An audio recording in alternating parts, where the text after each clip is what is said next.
چھوٹے ہوتے تھے تو کچھ لوگ نا کہانیوں میں زندہ رہتے تھے، بڑے بوڑھے کہانیاں سنایا کرتے تھے، اور کہانیوں میں ایک کہانی کا مرکزی نقطہ یہ ہوتا تھا کہ خزانہ مل گیا فلانے کو، تو یہ خزانہ بڑی نعمت تھا۔ اور پھر وہ کہانیاں ہی بچوں کے خواب بھی بن گئیں۔ وہ بعض ایسے بھی تھے نادان جو محنت کرنے کی بجائے کسی خزانے کے چکر میں پڑ گئے کہ کہیں سے کوئی خزانہ ہی ہاتھ لگ جائے، میں سویرے اٹھوں اور جناب میرے نہ بس تکیے کے نیچے نہ خزانہ ہی خزانہ ہو، میں بس جا رہا ہوں تو میری گاڑی سے کوئی چیز ٹکرائے اور میں اتروں تو خزانہ ہی خزانہ ہو۔ وہ چونکہ کہانیوں میں خزانہ تھا، باتوں میں تھا، تو وہ باتیں خیال بن کے طبیعتوں پہ جم گئیں۔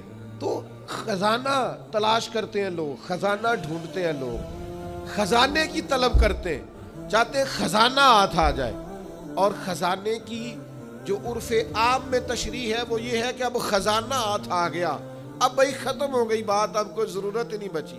اور لوگ بطور تنقید بھی ایک بات کرتے، پتہ نہیں اس کے ہاتھ کون سا خزانہ آ گیا ہے۔ تو خزانہ یہ ہے کہ اب ختم ہو گئی، اب یہ سب سے امیر شخص ہے، تو بھائی خزانہ ہی نہ بتا دے آج آپ کو خزانہ کیا ہے۔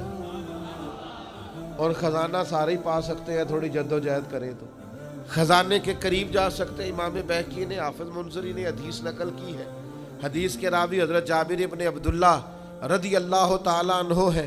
حضرت جابر ابن عبداللہ رضی اللہ تعالیٰ عنہ فرماتے ہیں، نبی کریم علیہ السلام نے فرمایا، قناعت ایک ایسا خزانہ ہے جو کبھی ختم ہی نہیں ہوگا، ہمیشہ تمہارے پاس ہی رہے گا۔ اتنا بڑا خزانہ ہے قناعت، جو تمہارے پاس ہے اس پہ راضی ہو جاؤ، یہ وہ خزانہ ہے، حضور فرماتے ہیں کبھی ختم ہوگا ہی نہیں۔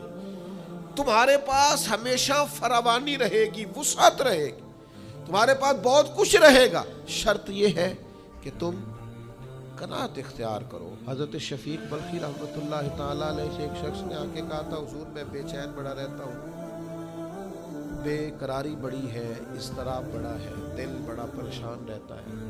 حضرت شفیق بلخی رحمۃ اللہ علیہ فرمانے لگے، ایک چیز ہے جو بندے کو راحت میں مبتلا کرتی ہے، اس کے وجود کو ٹھنڈا کر دیتی ہے، وہ کیا ہے؟ کہا وہ قناعت ہے۔ لالچ چھوڑ دے۔ تھوڑا سا نا میں کیسے آپ کی خدمت میں عرض کروں کہ بعض لوگ اس لالچ کی وجہ سے اپنے بچوں کو وقت نہیں دے پاتے، اپنے بیمار ماں باپ کو ٹائم نہیں دے پاتے، اس لالچ اور ہرس اور ہوس کی وجہ سے ڈھیر ساری دشمنیاں مول لے لیتے۔ اور جب یہ لالچ اور ہرس ہوس بڑھ جاتا ہے، پھر لوگ کسی شخص سے ڈیلنگ نہیں کرتے، وہ پیسوں سے ڈیل کرتے ہیں۔ وہ دیکھتے ہیں میں فلاں آدمی سے کیسے نفع اٹھا سکتا ہوں۔ مومن کی جو ایک خوبصورت روحانی، معنوی اور حسین زندگی ہوتی ہے، وہ اس زندگی کا لطف نہیں پا پاتے۔ کیوں؟ اس لیے کہ ہر چیز کو پیسوں میں تولتے ہیں، ہر چیز کو شہرت میں تولتے ہیں، ہر چیز کو خود پسندی میں، تعریف میں تولتے ہیں۔ تو کریں، محنت کریں، جد و جہد کریں، آگے بڑھیں، لیکن قناعت والی زندگی اختیار کریں۔